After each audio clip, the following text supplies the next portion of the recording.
Elle a été élue meilleure femme chef du monde et elle possède 6 restaurants. Elle s'est frayé un chemin au sommet dans un monde ultra masculin. Elle s'appelle Hélène Darroze et elle est avec nous aujourd'hui. Bienvenue dans Inspirelle.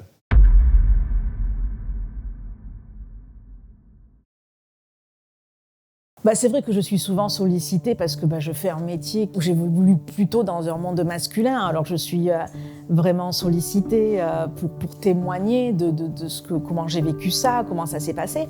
Et voilà, et si je peux aider des jeunes filles à passer le cap, à se dire oui, pourquoi pas moi, parce que j'aime cuisiner, j'aime ce métier-là, mais j'ose pas, si je peux aider à oser, ça serait pas mal. Moi, j'ai fait une grande école, j'ai fait une prépa, une grande école de commerce. D'accord. J'ai été ça diplômée. Ça n'a rien à voir jusque-là avec la cuisine. Ça a quand même un peu... Non, ça n'a rien à voir, c'est sûr. C'est pas le parcours qu'on fait pour être cuisinier. Maintenant, je dois dire que ça m'a beaucoup aidé, quoi. Ça m'a beaucoup aidé puisque la cuisine, c'est quand même gérer des hommes, c'est aussi quand même gérer des coûts, des dépenses. C'est aussi être chef d'entreprise. Alors moi, je le suis devenue encore plus parce que j'ai été à la tête de mes restaurants, et voilà. Mais même quand on est juste chef de cuisine point à la ligne, il y a beaucoup de choses à gérer. Donc vous sortez de la prépa, de l'école de commerce, et après, qu'est-ce que vous faites? Je pars travailler avec Monsieur Ducasse, Alain Ducasse. J'ai postulé dans plein d'hôtels parce que je voulais quand même travailler dans l'hôtellerie, dans l'hôtellerie et du coup la restauration. Et puis j'ai demandé à mon papa, je lui ai dit... écoute, voilà, j'ai postulé à tous ces endroits, qu'est-ce que tu en penses? Et il se trouve qu'il avait parlé avec Monsieur Ducasse, qui était dans un des hôtels où j'avais postulé. Il a dit, ma fille a postulé. Voilà, et il a dit, est-ce que si tu veux, je lui passe un petit coup de fil? Et Monsieur Ducasse a dit, moi, son CV m'intéresse, pour qu'il travaille directement avec moi, mais dans ses bureaux, quoi. Et puis après, quand Monsieur Ducasse a vu que j'étais tellement passionnée par la cuisine et que voilà, il m'a dit, écoutez, c'est ridicule, restez pas au bureau, maintenant partez en cuisine. Moi, j'ai toujours donné le conseil aux jeunes femmes qui se lançaient dans ce métier-là, surtout de rester femmes, de rester femmes avec leur sensibilité, avec leurs émotions, voilà, on est différents, ça c'est clair, on est différents mais complémentaires. Et moi, j'ai toujours donné le conseil de travailler comme ça, avec cet esprit-là, avec cette mentalité-là, et c'est le conseil que je donnerais en tout cas. D'accord. Et de se dire que voilà, tout est possible, que je sais que beaucoup de femmes peuvent souvent être dans la culpabilité dans mon métier parce que elles n'ont pas la vie de famille qu'une femme c'est lambda beaucoup doit exigeant avoir. La cuisine par rapport à ça? C'est exigeant. Nous, on travaille les moments et les jours où il y a des fêtes où les gens sont en famille, où on est là le soir. Donc il faut savoir être maman autrement, il faut savoir être compagne autrement, il faut savoir s'inventer une vie différente et ne pas en avoir peur, ne pas en rougir, se dire que c'est possible, et ça marche très très bien. Est-ce qu'il y a une raison particulière pour laquelle vous expliquez qu'il y a si peu de femmes représentées? Est-ce que c'est parce que les femmes vont moins dans ces carrières-là? Est-ce que vous sentez qu'il y a une barrière à l'entrée? Je ne pense pas qu'il y ait des barrières à l'entrée. Je pense que les femmes se mettent des barrières à l'entrée, ça c'est clair, mais je ne pense pas qu'on les leur mette. Ça n'a pas toujours été le cas. Je pense qu'il y en a eu autrefois.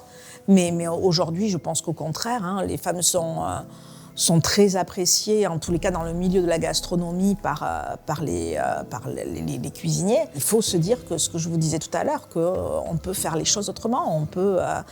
Et voilà, et après, 34 sur 630, vous me disiez, ou un truc comme ça, c'est juste représentatif de ce qui se passe dans une cuisine. Je pense que dans les cuisines, en tout cas, sans parler d'être grand chef, d'être étoilé, il y a à peu près 10% de femmes et pas beaucoup plus. Donc c'est juste représentatif d'une réalité qui est dommage, parce que je pense que nous, les femmes, on a une cuisine qui est différente, on est plus dans la bienveillance. C'est pas une critique que je fais d'une cuisine d'homme, c'est au contraire, parce que la cuisine d'homme est très intéressante, très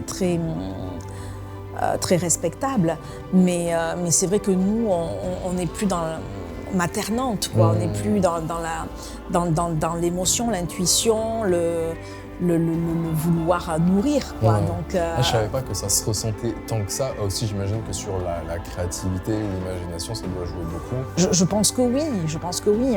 Je pense que nous, on est beaucoup moins dans la démonstration et plus dans l'instinct.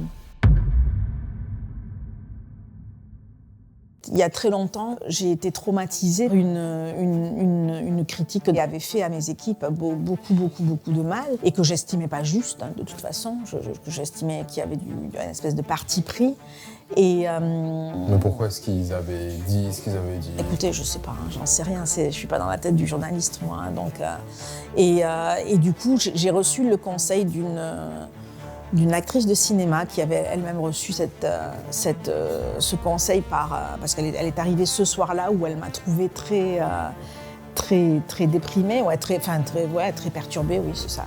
Et elle m'a dit, écoute-moi, une actrice qui s'appelle Julie de Macre m'a dit un jour, ne lis jamais, ne lis pas ce qui se dit sur toi, etc. Et depuis, j'ai suivi ça, voilà, okay. J'ai arrêté.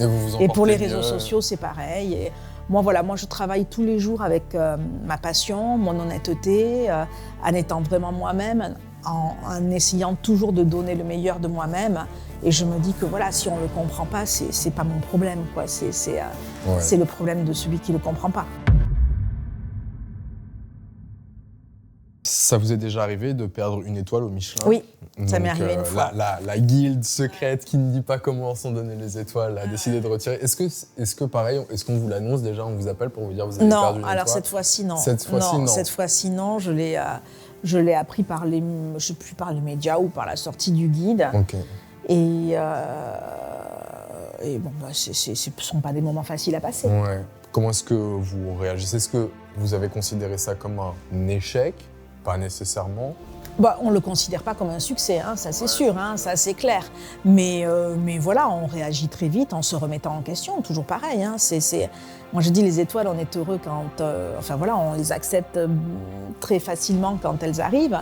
Il faut aussi savoir accepter quand elles ne reviennent pas, quand on nous les enlève, et se demander pourquoi et se remettre en question. Est-ce que ça vous est déjà arrivé de perdre une étoile et d'en regagner une sur un restaurant? Oui, si, ouais. Okay. Donc du coup, ça revient un peu sur la remise en question. Exactement, ouais. Qu'est-ce que vous aviez changé d'ailleurs? Est-ce que vous savez pourquoi est-ce que vous aviez perdu? Ils ne vous disent pas pourquoi vous avez perdu l'étoile? Bah, moi, on m'a dit que c'est au moment où ça correspond un peu au moment où j'ouvrais aussi le restaurant à Londres. Donc voilà, quoi, peut-être que c'était un peu trop à ce moment-là pour moi et qu'il y avait beaucoup moins de régularité, beaucoup moins de constance et que voilà. Okay. Et du coup, on se remet en question, on se remet... Et après, personnellement, est-ce qu'il y a une grosse remise en question personnelle ou c'est comme vous disiez un peu sur parfois des critiques avec lesquelles vous pouvez ne pas être d'accord? Je sais qui je suis, ma maman sait qui je suis, mon chien sait qui je suis, le reste, peu importe. Non, moi à ce moment-là, j'ai surtout pensé à mes équipes, hein, parce que comme je vous dis, j'étais entre les deux restaurants, entre Londres et Paris, donc les équipes de Paris, elles se sont beaucoup culpabilisées en se disant je suis pas à la hauteur, on n'est pas à la hauteur, etc. Donc j'ai réagi aussi pour mes équipes, j'ai essayé de balayer devant ma porte et de voir et ce qu'il y avait de comment je pouvais nous remettre en question.